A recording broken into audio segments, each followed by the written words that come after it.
রাধে শ্যাম, রাধে রাধে। শ্রীমদ ভাগবতের দশম স্কন্ধ ত্রয়োদশ অধ্যায় মল্ল ক্রীড়ার উদ্যোগ। ভগবান যখন বলরাম আর ভগবান শ্রীকৃষ্ণ যখন মথুরায় প্রবেশ করলেন ধীরে ধীরে, তখন অনেক কিছু ঘটনার পরে কংস ওনার সৈন্য সামন্তদেরকে ডাকিয়ে মল্ল ক্রীড়ার উদ্যোগ করলেন। তত্ত্ব কাঞ্চন গৌরাঙ্গীং রাধে বৃন্দাবনেশ্বরী বিশ্ববানুসুতাঙ্গী প্রণমামি হরিপ্রিয়ে। শ্রীকৃষ্ণ চৈতন্য প্রভু নিত্যানন্দ শ্রী অদ্বৈত গদাধর শিবাসাদি গৌর ভক্তবৃন্দ। হরে কৃষ্ণ কৃষ্ণ কৃষ্ণ হরে হরে, হরে রাম রাম রাম হরে। রাধে শ্যাম, রাধে রাধে। রাধে কৃষ্ণ কৃষ্ণ কৃষ্ণ রাধে রাধে। রাধে শ্যাম শ্যাম শ্যাম রাধে রাধে। রাধে কৃষ্ণ কৃষ্ণ কৃষ্ণ রাধে রাধে। রাধে শ্যাম শ্যাম শ্যাম রাধে রাধে। রাধে শ্যাম। সুখদেব কয়ে রাজা করো শ্রবণ, অতঃপর কি ঘটিল শুনো বিবরণ। পাতকৃত সমাপন করিয়া সকলে, রামকৃষ্ণ উপনীত হল রঙ্গস্থলে। রঙ্গস্থলে আমার রামকৃষ্ণ উপনীত হলেন।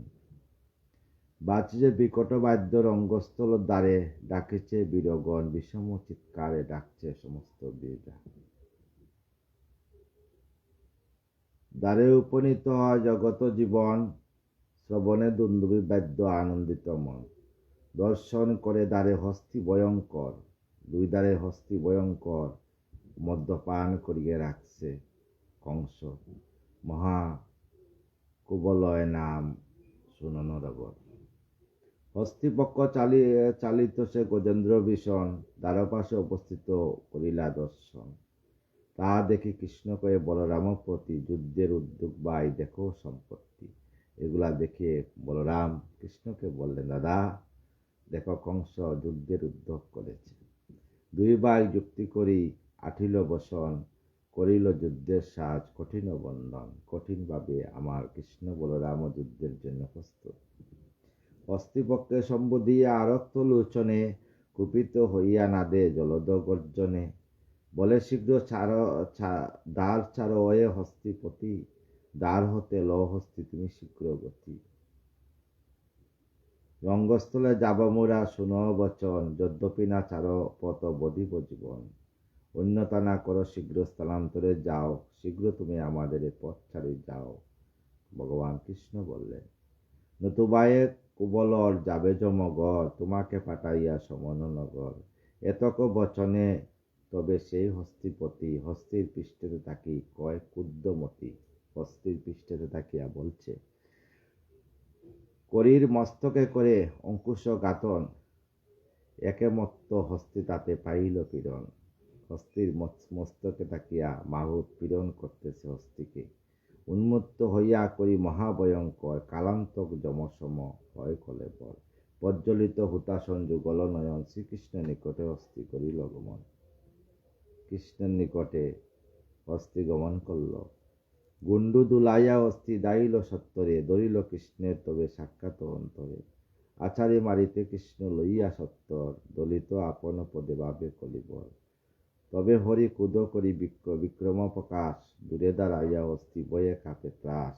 হস্তি ভগবান গোবিন্দকে দেখে কাঁপতেছে। তবু মত্ত কুবলয় ক্ষুধিত অন্তর, আস্ফালন করি হস্তি নাদে ভয়ঙ্কর। চারিদিকে ফিরে হস্তি কৃষ্ণে ধরি বারে, ছুটাছুটি করি তারে ধরিতে না পারে। মহাকুদে চারিদিকে করিয়ে ভ্রমণ, কনবলে শ্রীকৃষ্ণের করিল ধারণ। গণ্ডে ধরি শ্রীকৃষ্ণেরে আছাড়িতে যায়, বিক্রম কেশরী হরি আছাড়িয়া তাই। হস্তি শুণ্ড হতে পুনঃ দূরে দাঁড়াইল, পুনঃ হস্তি বল তথা ঘুরিতে লাগিল। তবে হরি মহারুষে হস্তির তখন, পুচ্ছ ধরি কুবলরে করে নিক্ষেপণ। বাম হস্তে ধরি হরি অস্থিরে ফেলায়, পড়িল দূরেতে হস্তি ভূমিতে দুলায়। চঞ্চুতে ধরে সর্প যথা খগবর, সেই মতো হস্তিবর ফেলে যদুবর। যেভাবে পুছে ধরি ফেলে দিছেন, এইবার এই মতো বারবার হস্তিরে ঘুরায়, পরম আনন্দে হরি খেলিয়া বেড়ায়। আমার গোবিন্দ পরম আনন্দে যুদ্ধে খেলিয়া বেড়াইতেছেন। হস্তি সহ খেলে হরি আনন্দিত মন, গো শিশু লইয়া খেলে যত শিশুগণ। হস্তি সহ যুদ্ধ করে নন্দের কুমার, পুচ্ছদরি ঘুরাইয়া করি চক্রাকার। এই পর যুদ্ধ বেলা খেলি কতক্ষণ, হস্তি সম্মুখে আসি দাঁড়ালো তখন। যখনে করিব কৃষ্ণের দেখিল, ধরিতেছে নারায়ণে গণ্ডু প্রসারিল। অমনি সে মহাকুদে দেবনারায়ণ, মারিল বিষম মুষ্টি হস্তিরে তখন। বিষম মুষ্টি যায় তবে করিব, পলাইল কিছু দূরে অস্থির অন্তর। ঊর্ধ্বে পুচ্ছে যায় হস্তি, পশ্চাতে না চায়, তদন্তরে যদুরায় পাছু পাছু যায়। তবে হরি হস্তিপুচ্ছ দরিয়া করিয়া দারণ, ফেলাইলা ভূমি তেলে করিয়া আকর্ষণ। পুচ্ছে ধরি হস্তিকে ভূমি তলে ফেলাইছেন। ভূমে পড়ি গড়াগড়ি যায় হস্তি বর, অচেতন হইয়া প্রায় হয়ে অস্থির অন্তর। চেতন পাইয়া হস্তি উঠি দাঁড়াইল, ইচ্ছা করি তবে হরি ভূতলে পড়িল। অলঙ্কিতে যদুরায় উঠিয়া তখন, দাঁড়াইয়া দূরে গিয়া দেবনারায়ণ। করিবর মনে ভাবে ভূমে পড়ি হরি, দন্তের আঘাতে কীর্তি বিদারণ করি। দন্তে বিদারণ ভূমি ক্রোধেতে করিল, সমস্ত বিক্রম তার বিফল হইল।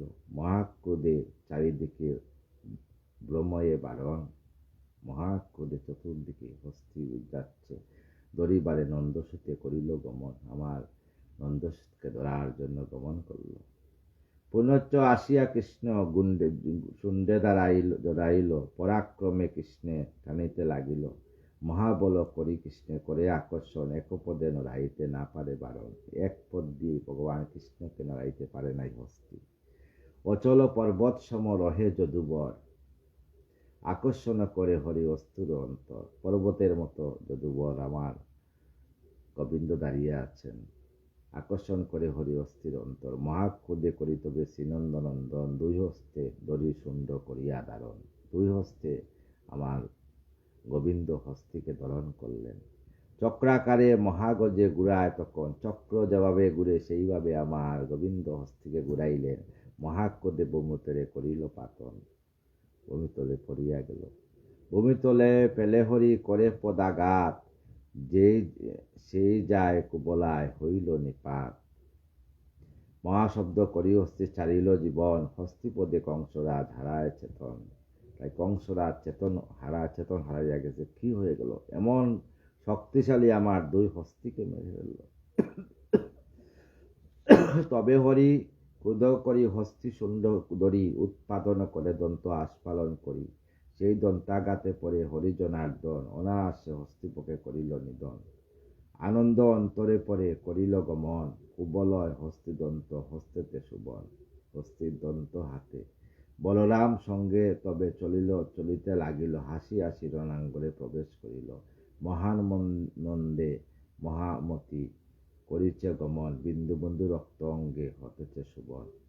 কৃষ্ণ অঙ্গে রক্তচিহ্ন কত শোভা তাই, তারও মাঝে বিন্দু বিন্দু গর্ম জলে যায়। তার মাঝে বিন্দু বিন্দু গাম বইতেছে আর সে হস্তি রক্ত। বলরাম ব্রজশিশু আরো গোপগণ, সঙ্গে হরি রঙ্গারলে করিল গমন। গজদন্ত শুভে করে বাই দুইজন, সেই গজের হাতি দুই দাঁত দুই ভাই, হেরিল অপূর্ব রূপ সভাসদগণে। অদ্ভুত মূরতি সবে দেখে সে সময়, যেভাবে যে দেখে তার সেই রূপ হয়। যে যেভাবে দেখছেন প্রভুকে, সেইভাবেই প্রভু দর্শন দিচ্ছেন। ভক্তগণ দেখে কৃষ্ণ বক্ষত রঞ্জন, বক্তাধীন ভগবান পরম কারণ। কালান্তক রূপে যে মল্লগণ তারে, মহাবলবন্ত যথা বজ্রেরও আকারে। মথুরা নগরবাসী প্রজা ছিল যত, তাহারে দেখিল সোপেনে পগর মতো। সবাই দেখল। শান্তমূর্তি সদাশয়ে প্রজারও পালক, শত্রুগণ দেখে যেন জ্বলন্ত পাবক। নারী যত হরষিত রূপদর্শন, যেন কান্ত মূর্তিমান চিন্তে মনে মনে। নন্দ আদি গোপ যত দেখিতে লাগিল, ব্রজের গোপাল বলি সকলে জানিল। ব্রজশিশু সহ হরি খেলে যে প্রকারে, সেই রূপে ব্রজবাসী দেখিল তাহারে। যেভাবে ব্রজের শিশুর সঙ্গে খেলা করছেন, সেইভাবে ব্রজবাসী দেখতেছে এখানে গোবিন্দ খেলা করতেছেন। হেরিল নিপতিগণ শান্তিদাতা বলি, বসুদেব পুত্র রূপে দেখিল সকলে। সবাই দেখলো যে বসুদেবের পুত্র আসছে। মুনিগণ অনুক্ষণ করে দর্শন, বিরাট মূর্তি কৃষ্ণ নয়ন মোহন। বিরাট মূর্তি আমার প্রভু, সবাই প্রভুকে দর্শন করছে। কংস কায় মহাকায় কৃষ্ণরে দেখিল। কংস আমার প্রভুকে দেখিল, সমন সমান রূপ নয়নে হেরিল। কংস দেখলো যে আসবে সমন, করবে দমন, শুনব না তোর বিনয় বচন। এইবার আমার সমন চলে আসছে, তাই কংস চিন্তায় চিন্তিত হয়ে লাগলো। যুগীগণ যুগে যুগে বসিদেব দেখে নারায়ণ, পরম কারণ সেই শ্রীমধুসূদন। পরম কারণ, সর্বকারণের কারণ অনাদিরাদি গোবিন্দ। এইরূপে কৃষ্ণরূপ হেরিল সকলে, বলরাম সঙ্গে কৃষ্ণ রণাঙ্গনে চললেন। হেলায় বিনাশী কুবলয় হস্তি বরে, দুই বাই প্রবেশিল হরিষ অন্তরে। কংসরাজ হেরি দুয়ে বয়েতে আকুল। কংসরাজ দুইজনকে বলরাম কৃষ্ণকে দেখি বয়েতে আকুল। উদ্বিগ্ন হইয়া কংস মূলে হয় ভুল। একে দুষ্ট দুই বাই করে দর্শন দৃষ্টে, রণস্থলে বিরাজিত বাই দুইজন। সেই রণস্থলে দুই বাই চলে গেলেন। পরম সুন্দর দেব আকর্ষ নয়ন, আজানু লম্বিত বাহু বলয় ভূষণ দুইজনের। বিবিধ রতন অঙ্গে হয়েছে শোভিত, বিবিধ রতন গলে দুলে বনমালা বিচিত্র রচিত। আমার প্রভুর সেই গলে বনমালা আছে। বক্ষে শুভে মনোহর কৌস্তুভ ভূষণ, কৌস্তব মণি বক্ষে, কটিততে কত শুভা সুষিত বসন। ভাবনা করা যায় না প্রভুর সেই রূপ। শোভিত সুন্দর বেগে বাই দুইজন, নটবা নাট্যালয়ে করে নর্তন। সমুজ্জ্বল আবার সমদর্শন করে, মঞ্চের উপরে বসে যত নরবরে। মঞ্চের উপরে নরবরে দেখছে। মহানন্দে সভাস্থিত যত সভাসদ, মনোহর যুগ্ম অনুপ করে নিরক্ষণ। কেউ বলে সাধারণ দুই বাই নয়, নররূপে নারায়ণ জনম নিশ্চয়। তাই মথুরাবাসী বলতেছে যে নররূপে সেই নারায়ণ আসছেন, যা আকাশবাণী হয়েছিল তা সত্যি। এই রূপে সকলেতে করিতে লাগিল, ভুবন মোহন রূপ সকলে বলিল। ভুবন মোহন রূপ প্রভুর সকলে বলিয়া গেল। নয়নে হেরিয়া সেই সুচাদবদন, আনন্দে সকলে তবে হইল মগন। পরম সুন্দর রূপ সকলে হেরিল, সভাজন সকলে বিস্ময় মানিল। আশ্চর্য হইয়া তবে কয়ে সর্বজন, মানব না হবে কবু বাই দুইজন। এই দুই বাই কিন্তু মানব নয়, এই বাই সেই অনাদিরাদি গোবিন্দ। পরম পুরুষ হবে জানিনু নিশ্চয়, পরম পুরুষ উনি। জগৎ কারণ দুয়ে নাইক সংশয়। বসুদেব গৃহে দুয়ে জন্ম লবিল, ব্রজপুরে নন্দালয়ে গোপনে রাখিল।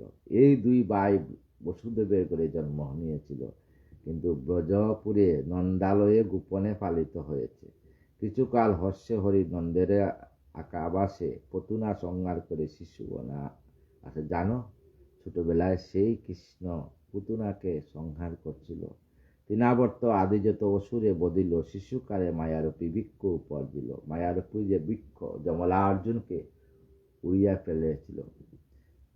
ব্রহ্মনামা দৈত্যবর করিল নিধন, অবহেলে সেই করে সেই দাবাগ্নি বক্ষণ। সেই প্রভু কিন্তু দাবাগ্নি বক্ষণ করেছিলেন আমার গোবিন্দ। বিষম কালীয় নাগে দমন করিল, দেবেন্দ্রের দর্প যত সকলই হরিল। ইন্দ্রের দর্প অহংকার চূর্ণ করছিলেন। বামহস্তে ধরে সেই গিরি গোবর্ধন, মহাবেগে ইন্দ্র বাড়ি করিল দমন।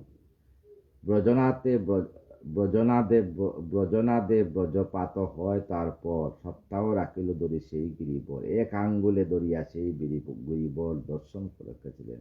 এমন সুন্দর কান্তি করি দর্শন, ব্রজ গোপিকার সব দুঃখ বিমোচন। সমস্ত ব্রজের বৃন্দাবনের দুঃখ নাশ কারণ সেই হরি। যদুকুলে জন্মলয় জগত কারণ, দেখিতে সুন্দর রূপ ভুবন মোহন। বলরাম গুণদাম অগ্রজ ইয়ার, পলম্বে অসুরে ইনি করেন সংহার। তালবন রক্ষা করে বিনাশী তাহারে, এই রূপে কয়ে সবে সবার মাঝারে। পরে শুনো নরবর অদ্ভুত কথন, রঙ্গস্থলে নানা কথা চলিছে যখন।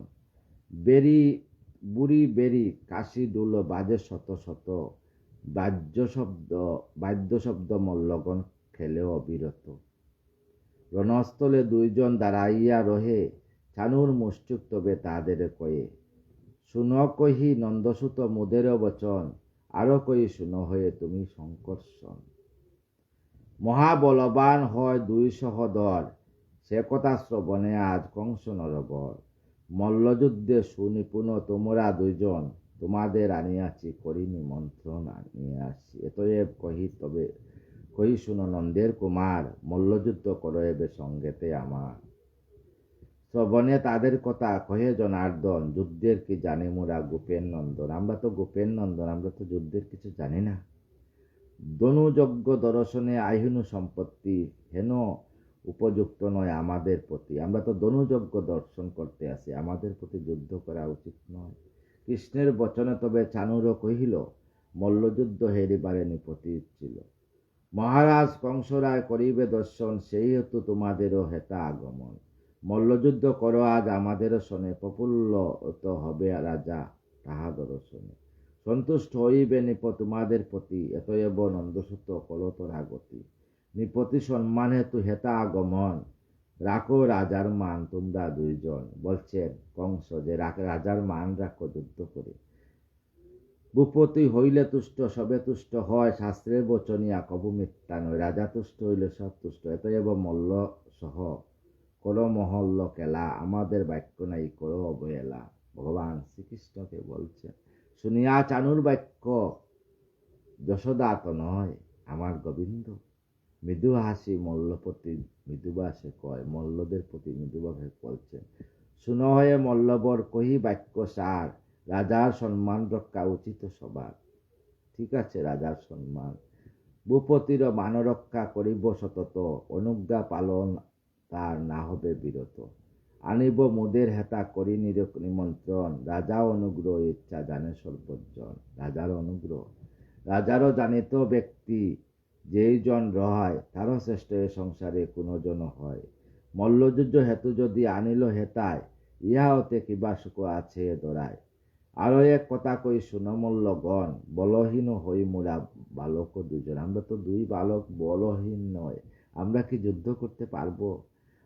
তবে আমাদের প্রতি উপযুক্ত হয়, সমাবলী সহ যুদ্ধ করিব নিশ্চয়। আনন্দ উদয় তবে হইবে অন্তরে, সার কথা কইলাম সবার গোচরে। নিপতি আনন্দ দুহে অবশ্য সাধিব, সমবলী সহযুদ্ধে অবশ্য করিব। আনি দেহ তুল্য বলি যত মল্লগণ, করিব তাদের মোরা মল্ল রণ। করিলে এরূপ কার্য শুনো শুনো সবে, মল্ল সভাসদগণে অধর্ম না হবে। নিপতি সম্মুখে হবে কিরায়ে কৌতুক, সুকার্য সাধনে কবু না হবে বিমুখ। আরো শুনো পরীক্ষিত অপূর্ব বচন, শ্রীকৃষ্ণের মুখে ইয়া করিয়া শ্রবণ। তদন্তর কংসস্বর কহিল তখন, বয়সে বালক বটে বলে বিচক্ষণ। তোমরা বয়সে বালক কিন্তু বিচক্ষণ তোমরা। মহাবলধর হ দুই ভাই দুইজন, তোমাদের মতো বীর না করি দর্শন। তোমাদের মতো বীর দর্শন হয় না। হেলায় বদিলে তুমি হস্তি কলে বল, কত বল দর তা সীমানাই হয়। তুমি যে অত বলবান, তোমাদের সীমা নেই। মহাবল পরাক্রান্ত তোমরা দুইজন, মমস যুদ্ধ তুমি করো এখন। শাস্ত্রে উচিত হয় যুদ্ধারও বিহিত, যে যাচ্ছে তার সঙ্গে যুদ্ধই উচিত। তুমি মোর সঙ্গে যুদ্ধ করো এখন, মুষ্টিকের সহরণ করো সংকর্ষণ। কইলাম সারকতা তোমারও সাক্ষাতে, উচিত যা কার্য তব তাহা করো বিধিমতে। সুবোধ রচিত শোনো সর্বজন, পাপ তাপ দূরে যাবে শাস্ত্রের বচন। আগামীকাল নিয়ে আসবো কংসবধ, বিশাল বড় অধ্যায়। সমস্ত সাধুগুরু বৈষ্ণবের চরণে আমার শতকোটি প্রণাম। শরীরটা আজকে বেশি ভালো নয়, এই জন্য বিস্তারিত কিছু বলতে পারি নাই। ক্ষমা চেয়ে নিলাম সাধুগুরুর চরণে। সবাই চরণ দুলে আমার মস্তকে দিয়ে আমাকে কৃপা করেন। শেষের যারা বৃন্দাবনের রাধা রাধা নাম করে সব জ্ঞানের আধারণে যুগল চরণে দেহকে রাখতে পারি নশ্বর দেহকে। রাধে কৃষ্ণ কৃষ্ণ কৃষ্ণ রাধে রাধে, রাধে শ্যাম শ্যাম শ্যাম, রাধে রাধে, রাধে কৃষ্ণ কৃষ্ণ কৃষ্ণ রাধে রাধে, রাধে শ্যাম শ্যাম শ্যাম, রাধে রাধে। জয় রাধে জয় রাধে জয় রাধে জয় রাধে।